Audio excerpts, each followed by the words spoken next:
அக்கா என்னாச்சுக்கா? எதுக்கு இப்ப அழற? அஞ்சலி என்னாச்சு? என்னன்னு தெரியலம்மா. போன் பண்ணா திரும்பி திரும்பி அழுதுகிட்டே இருக்கா. அக்கா சொல்லுக்கா என்னாச்சு? அஞ்சலி, துளசி எதுக்கு அழற? என்னாச்சு? நீ நல்லதானே இருக்க? எது பிரச்சனையா? மாப்பிள்ள எப்படி இருக்காரு? எதுக்குமா அழற? அத்தைக்கு. அத்தையா? அத்தைக்கு என்னாச்சுக்கா? அத்தைக்கு அத்தைக்கு என்னாச்சு?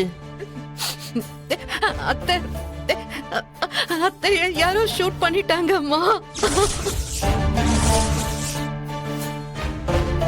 யாரு? எப்போ? நாங்க விழா ஏற்பாடு பண்ணோம்ல. கடவுளே! இன்றே டவுன்லோட் செய்து உங்கள் ஃபேவரட் ஷோக்களை என்ஜாய் பண்ணுங்க.